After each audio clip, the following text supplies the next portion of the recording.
Welcome to the Jill on Money Coronavirus Market Update. We are recording this on Tuesday. What day is it? It's April 21st. I can't even believe it. All right, markets are closed, down day for stocks. This is all about the oil market. We talked about the oil market yesterday, but the oil market is getting destroyed, and it's getting destroyed for a good reason. And that reason is that we are not demanding as much in energy products. I did a little follow up to yesterday's podcast and looked up some information. By April 10th, consumption of petroleum products in the United States dropped to the lowest level in 30 years. Demand for gas declined by nearly half since mid-March. Jet fuel consumption has plunged by 70%. And one might ask oneself, if one were thinking about it in this way, if demand for petroleum products is down by so much, would it not then be rational to consider that demand for other products could be down that much? I don't know. Stock market rallied from the lows. Maybe those investors are right. Maybe they're not. We just don't know. In the meantime, let's just answer your questions because that to me is more important. If you are thinking about something that's bugging you financially, even about the economy, maybe it's a workplace issue, why don't you give us a holler? Just send us an email, askjill@jillonmoney.com. Okay, here we go. This is a question from Bill, who says, since there's no required minimum distribution from retirement accounts this year, can there still be a tax-free qualified charitable distribution? Sure. In other words, you can still take an RMD. You don't have to.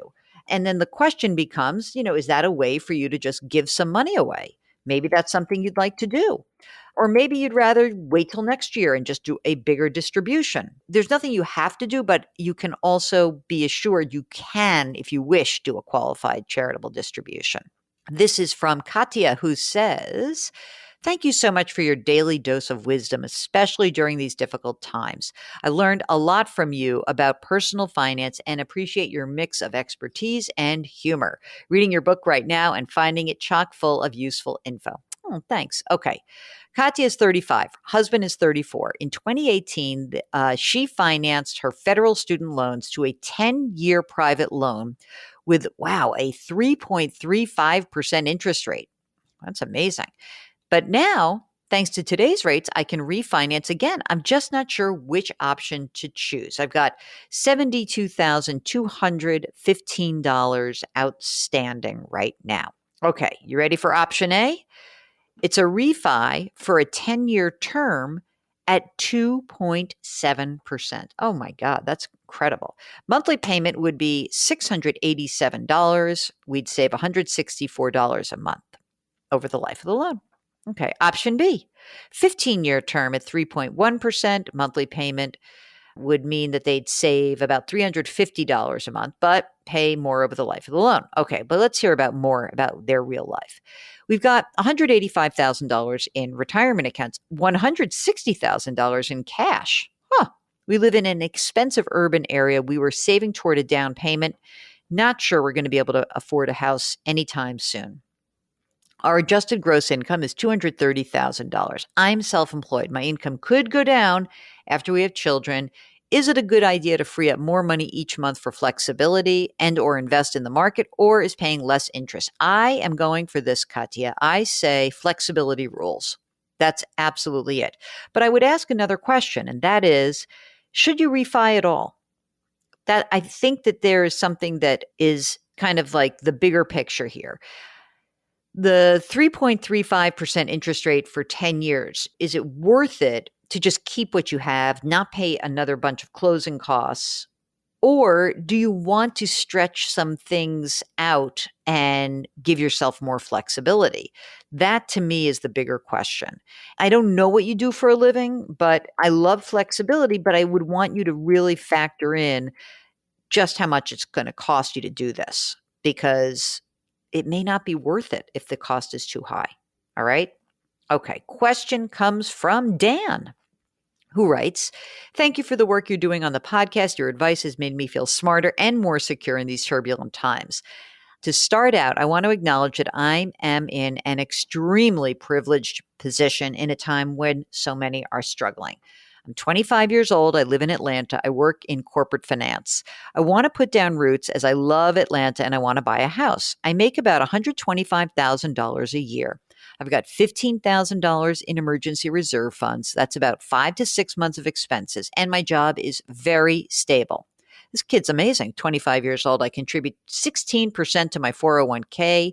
That maxes out my annual contribution. I get an additional 8.5% match from my employer, which is extremely generous.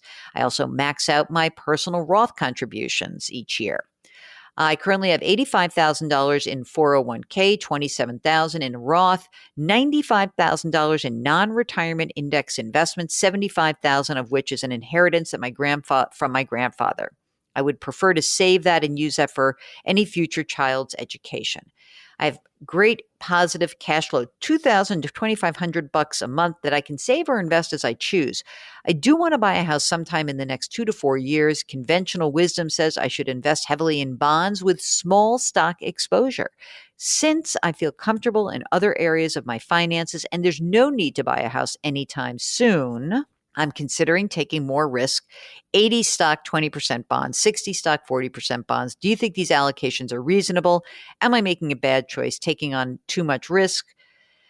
Okay, here's my deal. If you want to take the risk in your Roth and in your 401k.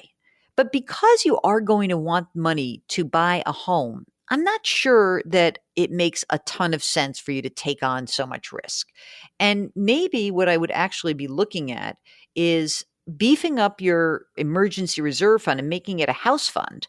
And I'm not sure that I would ever go more than 50-50. And by the way, I would keep your eye out for a house, because if you found something you really liked, then I would just plunge in with rates low. And if that's something you can negotiate a great deal right now, maybe use some of your grandfather's money. You can always replenish it later, right? So think about that. Travis writes, I'm a longtime listener, first time caller. Haha. Is there a contemporary rule of thumb for fixed income versus equity allocation for a retirement account? Meaning he had heard like 100, use the 100 minus your age, or 125 in your age and equities, or something else. Okay. No, those rules of thumb, they don't really matter. What matters is you and what is going on in your life. So Travis is 37, single, no debt. He's got 160 grand in retirement, 115,000 in money market and CDs, 45,000 in savings bonds, 40,000 in brokerage accounts, including a robo-advisor.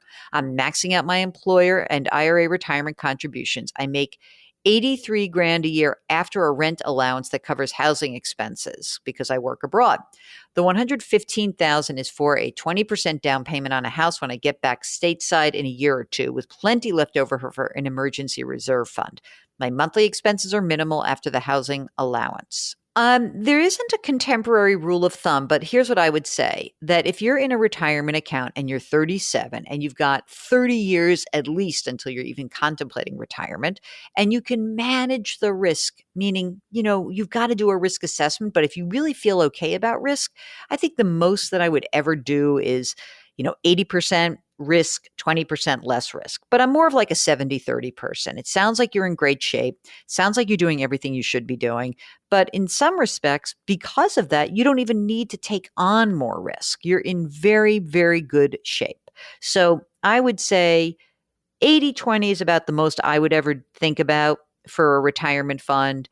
And 70-30 is probably more in line with what I think is reasonable over the next 30 years. But again, I'm a wimp, so remember that. Let me just actually read the last part of Travis's note. You're doing a public service sharing your knowledge with candor in your daily podcast. I will continue to listen as long as you will continue to broadcast. Deal. You betcha. We are so happy to be here for you, and we are so delighted that you are listening. So we thank you very much. Okay, last question for today is Paul from California, who's thanking us for doing our daily podcast. Okay, in February, Paul moved his old 401k, about $50,000 from an old employer, to Vanguard with the intent of putting the money in an index fund. I figured the account would have taken a big hit, but when I looked at the account today, it looks like the money is sitting in a short-term reserve account, and it's only lost about $1,000 since the transfer. It looks like I may have dodged a bullet. Is this because I didn't allocate the funds after the transfer? Yeah, probably. I mean, if you just went into an IRA rollover account, the money comes in as cash, and then you have to allocate it. So Paul goes on and says, how should I allocate these funds? I'm 47, married. I have a 7-year-old. I'm starting very late in terms of retirement planning and savings. Okay, so Paul, what I think you should be considering is that, you are getting started late. That doesn't mean you should actually go crazy with the amount of risk. I would encourage you to take a risk assessment questionnaire. It's probably right there on the Vanguard website. I mean, maybe you just start with $50,000. You may want to look at a target date fund. Maybe you put half of it in maybe more, maybe like 60% in a stock index fund and 40% in a bond index fund. I would like to know a little bit more about your life, and are you the sole wage earner? Are you putting new money into a retirement account? Are you or a spouse actually entitled to any pension benefits? But in general, let's kind of keep it simple. That if you're really worried about where to put your money, you can do a lot worse than just saying a 50-50 portfolio. But again, follow up with us and we'll give you some more information. Okay, gang. So listen, it is a wild time in the universe. It is scary, and you likely have tons of questions. And that's why we are doing this podcast. We are trying to actually answer the incredible inflow. That's like a fire hose of questions that are coming in.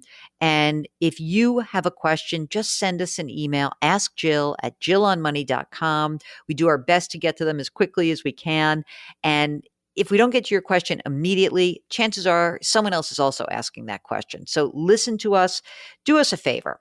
We're happy to do this every single day. We want to spread the word. So if you would not mind, go and just send this podcast to somebody who you think could use it. Share it with people. Maybe go on to the Apple website and give us a review. Why not that? And rate us. We could use some help as well.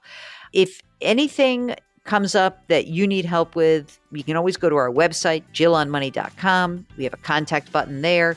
And just remember that during these times, we all go back to basics. We go back to basics in life. We go back to basics in our money practices. And we should just go back to basics with humanity. We just want to help you guys lift each other up. Let's do that. Let's wash our hands. Let's maintain our social distancing. Let's really be careful about how we think about going back into work and into society.